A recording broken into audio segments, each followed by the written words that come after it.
مسرت کا اظہار، مسرت اور سرور اور کیفیت کا اظہار، یہ انسانی زندگی ہے۔ اسلام ہمیں مسرتوں کے اظہار اور شکرانے کی صورت کے بہت سارے طریقے دیے ہیں، اس میں سے روزہ رکھنا بھی ہے۔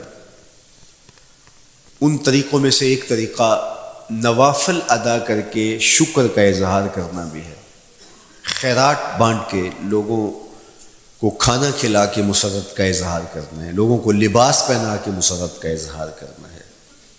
اور اسی طرح دعوت ہے، مختلف مواقع پہ مختلف چیزیں ہیں۔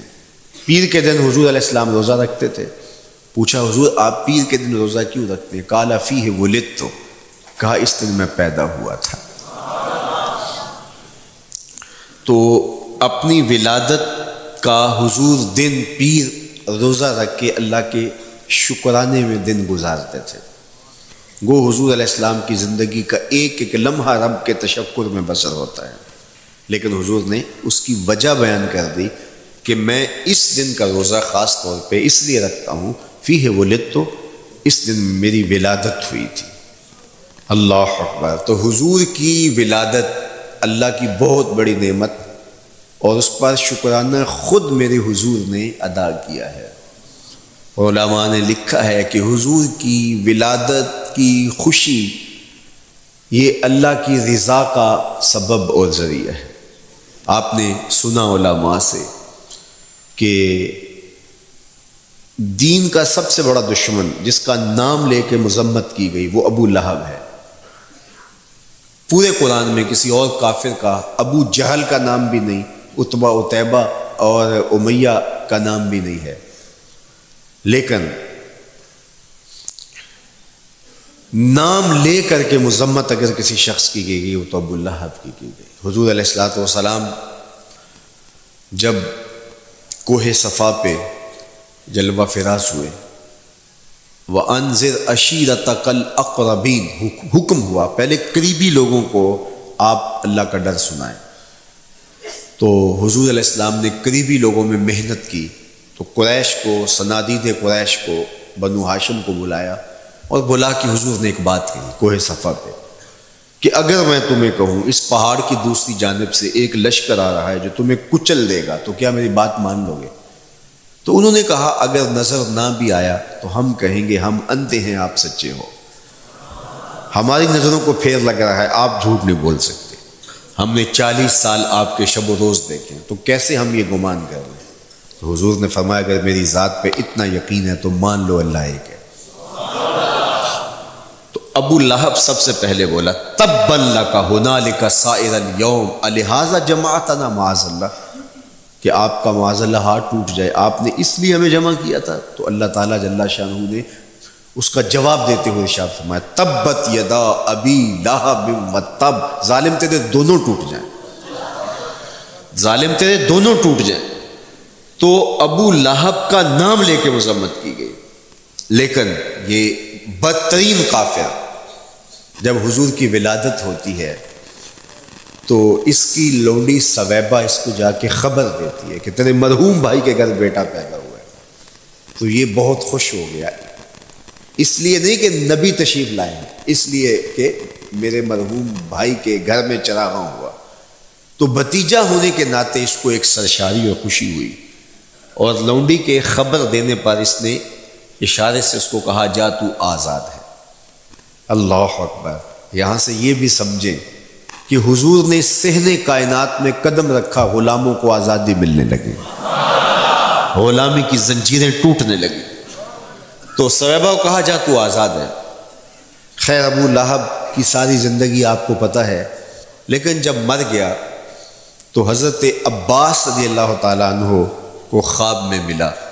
انہوں نے کہا سنا کیسی بیت رہی ہے؟ اس نے کہا سخت مشکل میں، ڈاڈی تکلیف ہے، حضور کی مخالفت بڑی مہنگی پڑی، لیکن اتنا ہے کہ جب پیر کا دن آتا ہے جس انگلی سے اشارہ کر کے لونڈی کو آزاد کیا تھا اس سے ٹھنڈا اور میٹھا مشروب بھی ملتا ہے اور عذاب میں بھی کچھ کمی ہوتی ہے۔ شارع مسلم امام نووی کے استاد امام ابو شامہ جو بہت بڑا نام ہے حدیث میں، وہ فرماتے ہیں جب ایک کافر کو حضور کو نبی سمجھ کے نہیں بھتیجا سمجھ کے خوشی کرنے کا بھی صلہ ملتا ہے، تو ایک مومن جو حضور کا غلام ہے اور حضور کو امام اور مقتدا اور نبی رسول اور محبوب سمجھ کے خوشیاں کرتا ہے، اس کو اللہ کتنا کچھ عطا کرے گا۔ دوستاں را کجا کنی محروم تو کے بعد دشمنا نظر داری، جب تو دشمنوں کو اتنا دیتا ہے تو دوستوں کو کتنا عطا کرے گا۔ تو حضور کی آمد پر مسرت کا اظہار، بشاشت کا اظہار، یہ اہل ایمان کا طریقہ رہا ہے۔ ہاں جو اس کا انداز ہے، کسی کو نوافل میں زیادہ سرور ملتا ہے وہ نوافل کثرت سے پڑھ لے، کسی کو زیادہ سرور روزے میں آتا ہے تو وہ روزے رکھ کر کے اس شکرانے کو ادا کرے، کوئی ذکر کی مجلس سجا لے، مختلف طریقے موجود ہیں۔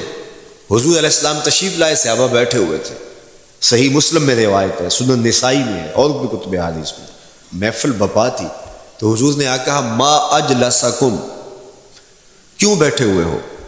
تو جو انہوں نے جواب دیا وہ سنیے، جلسنا نذکر اللہ ونحمدہ علی ما ہدانا لدینہ ومن علینا بک۔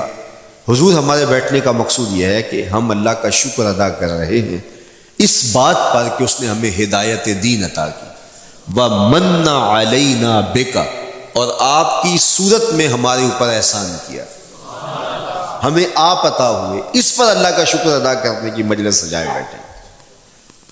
اب بات تو سادہ سی تھی، لیکن میرے حضور نے ان سے کہا کیا تم اس بات پہ قسم دے سکتے ہو کہ اسی لیے بیٹھے ہو؟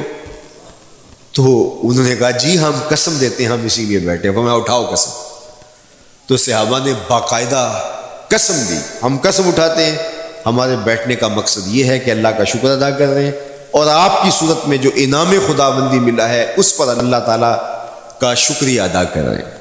حضور نے باقاعدہ ان سے قسم لی اور انہوں نے باقاعدہ قسم دی۔ اب صحابہ کو حیرت تو تھی کہ یہ موقع قسم کا تو نہیں تھا، لیکن حضور نے قسم لی ہے، کیوں؟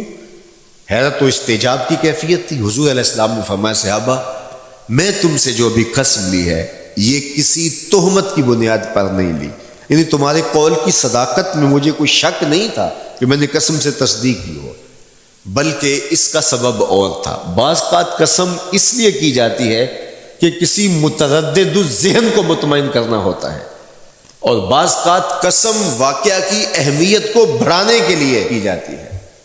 کوئی بندہ کہہ رہا ہے کہ جناب فلاں صاحب آ رہے ہیں ہمارے گھر میں، مہمان آ رہے ہیں، تو گھر کا اچھا کہتا ہاں قسم اللہ کی، تو اس کا یہ مطلب نہیں کہ اس کے شک ہوتا ہے، اس کی خوشی اور اس کی مسرت کے اظہار کو بڑھانے کے لیے وہ کہتا ہے کہ ہمارے گھر کے اندر آج فلاں آ رہا ہے، تو وہ کہتا اچھا کہتا ہاں ہاں قسم اللہ کی وہ آ رہا ہے۔ تو یہ متردد کا شک دور کرنے کے لیے قسم نہیں ہے، یہ بلکہ اس کی خوشی اور سرشاری کو پختہ کرنے کے لیے ہے۔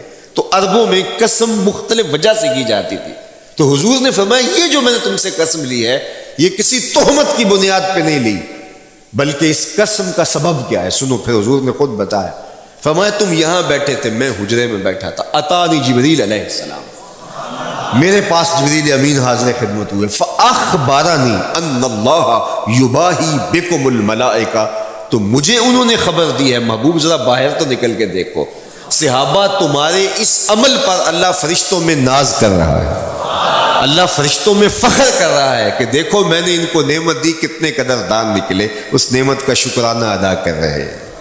اور آج اگر ہم اپنے گھر میں بیٹھ کے، اپنی مسجد میں بیٹھ کے حضور کی صورت میں انعام خداوندی کا شکریہ ادا کرتے ہیں تو اللہ کی رحمتوں سے بعید نہیں کہ اللہ فرشتوں سے کہے دیکھو صدیاں بیت گئیں، یہ آج بھی شکرانہ ادا کر رہے ہیں، اور یہ بات میری اور آپ کی بخشش کی ضمانت قرار پائے۔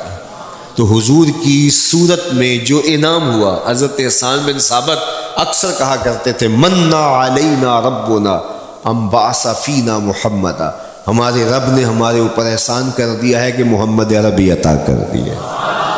ساری زندگی سجدے میں سر رکھ کے شکر ادا کرتے رہیں، حق شکر پھر بھی ادا نہ ہو۔ میں تو کہا کرتا ہوں ہمارے بدن پہ اتنے بال نہیں ہیں جتنے رسول اللہ کے احسانات ہیں، ہمارا بال بال قرض رسالت میں جکڑا ہوا ہے، ساری زندگی ان کے گیت گائیں۔ میں ایک رات کے میلاد کا صرف قائل نہیں ہوں کہ ایک رات میلاد کر لو اور پورا سال چھٹی، ساری زندگی حضور کا نام، ساری زندگی حضور پہ درود پڑھو، لمحہ لمحہ حضور کے ذکر کا چراغاں کرو، صرف اپنے گھروں میں، اپنی چہار دیواریوں میں اور اپنے بازاروں میں جھنڈیاں ہی نہ لگاؤ، بلکہ دل کے ایک ایک فرد پہ نام محمد کی جھنڈی لگاؤ۔ صرف منڈیروں پہ چراغاں ہی نہ کرو، بلکہ دل کی اندھیر گلیوں میں بھی حضور کے نام کا چراغاں کرو، اندر بھی روشنی ہو باہر بھی روشنی ہو۔ حضور پہ درود پڑھو، حضور کا ذکر کرو، اپنے بچوں کو بٹھا کر کے حضور کے قصیدے سناؤ، حضور کی شانیں سناؤ، حضور کی سیرت بتاؤ انہیں۔ اپنے گھر کے ماحول کے اندر، اپنی مسجد میں، اپنی گلی میں، اپنے دوستوں میں حضور کا ذکر کرو۔ دوستوں آپس میں بیٹھو تو کہو یار اللہ کا کتنا کرم ہو گیا کہ اللہ نے ہمیں حضور عطا کر دیا۔ دوستوں میں بیٹھے جب یوں بات کرو گے تو اللہ کی رحمتیں کس قدر تمہارے اوپر برسے گی۔ اپنی عقیدتوں کا اظہار کرو، وہاں کمیت نہیں دیکھی جاتی، وہاں کیفیت دیکھی جاتی ہے، وہاں مقدار نہیں دیکھی جاتی، وہاں معیار دیکھا جاتا ہے۔ وہ چہرہ اور چہرے کا تل نہیں دیکھتے، وہ بندے کا دل دیکھتے ہیں، وہ دیکھتے ہیں کون کس خلوص کے ساتھ محبت لے کر کے آیا ہے۔ شاہ ولی اللہ محدث دہلوی بہت بڑا نام ہے، تمام مکاتیب فکر کے نزدیک معتبر نام ہے۔ شاہ ولی اللہ محدث دہلوی فرماتے ہیں میرے والد شاہ عبد الرحیم محدث دہلوی ہر سال حضور کا میلاد کرتے تھے اور اپنی استطاعت کے مطابق لوگوں میں، آنے والوں میں کچھ کھانا بھی تقسیم کرتے۔ ایک سال حالات اتنے پتلے تھے کہ ان کو میسر نہ تھا کہ لوگوں کو بھرپور کھانا کھلا سکیں، لیکن کہا چلو ناغہ نہ ہو، ایک تسلسل ہے جاری رہے، تو انہوں نے چنے بانٹ دیے بعد میں، لیکن دل میں تشویش تھی کہ اس مرتبہ من کی منشا پوری نہیں ہوئی، تو اسی حالت میں سو گئے، سوئے تو مقدر جاگا، حضور کا دیدار نصیب ہوا، اور جس نے حضور کو خواب میں دیکھا اس نے حضور کو ہی دیکھا۔ من رآنی فی المنام فقد رآنی، فرمایا جس نے مجھے خواب میں دیکھا اس نے مجھے ہی دیکھا۔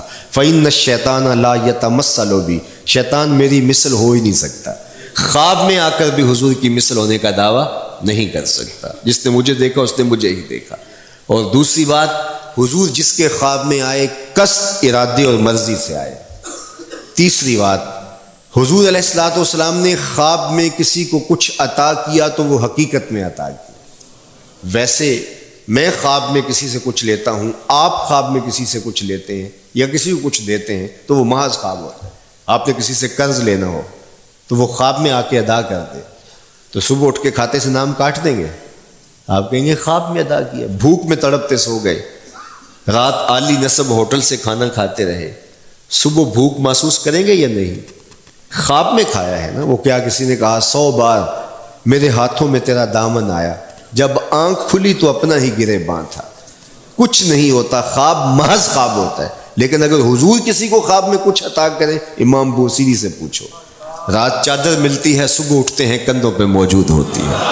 حضور عطا کرتے ہیں تو حقیقت میں عطا کرتے ہیں۔ امام سخاوی نے القول البدیع میں لکھا، ایک شخص حضور کے روضے پہ کھڑا ہے اور کیا کہتا ہے؟ آنا ضیفوں کا، میں آپ کا مہمان ہوں اور آپ کے ہوتے ہوئے کسی اور در پہ تو نہیں جانا۔ آقا جی میں تیرا ہو کے خیر منگاں در در دا، مریل کتا کیوں اخواواں ایڈے بختاں وردا، جب میں تیری چوکھٹ پہ ہوں تو کسی اور سے کیوں مانگوں؟ اور میرے امام بولے کون دیتا ہے دینے کو منہ چاہیے، دینے والا ہے سچا ہمارا۔ کوئی جھولی میں چند ٹکڑے ڈال بھی دے تو ساری زندگی جتلائے گا۔ اللہ اکبر۔ عارف عبد المتین نے تو قلم توڑ دیا نا۔ اور جتنے بھی سہارے ہیں سبق کرتے ہیں، عزت نفس بڑھاتا ہے سہارا تیرا، ہر آسرا کمزور کرتا ہے لیکن نبی کا آسرا سر بلند کرتا ہے۔ کسی چودھری کا، خان وڈیرے کا مانگت سر اٹھا کے چل سکتے کہ میں فلاں کا مانگت ہوتا ہوں اور جس کو خیرات مدینے کی گلی سے ملی ہو؟ اسی لیے میرے امام نے مشورہ دیا، ٹھوکریں کھاتے پھرو گے ان کے در پہ پڑ رہو، قافلہ تو اے رضا اول گیا آخر گیا۔ وہ کھڑا ہی حضور کے روضے پہ اور کیا کہتا ہے؟ آنا ضیفوں کا، میں آپ کا مہمان ہوں اور آپ کے ہوتے کسی اور در پہ جاؤں؟ اللہ اکبر۔ یہ کہتے کہتے آنکھ لگ گئی۔ حضور خواب میں تشریف لائے، دائیں ہاتھ میں روٹی تھی، عطا کرتے ہوں میں خود لے لے۔ کہتا میں نے خواب میں کھانا شروع کر دی، ابھی آدھی روٹی کھائی تھی، پوری روٹی نہیں کھائی تھی، آدھی روٹی کھائی تھی کہ میری آنکھ کھل گئی۔ جب آنکھ کھلی تو دوسرا آدھا ٹکڑا میرے ہاتھ میں موجود تھا۔ وہ دیتے ہیں تو حقیقت میں دیتے ہیں۔ تو شاہ ولی اللہ محدث دہلوی فرماتے ہیں کہ میرے والد شاہ عبد الرحیم محدث دہلوی نے خواب میں حضور کو دیکھا۔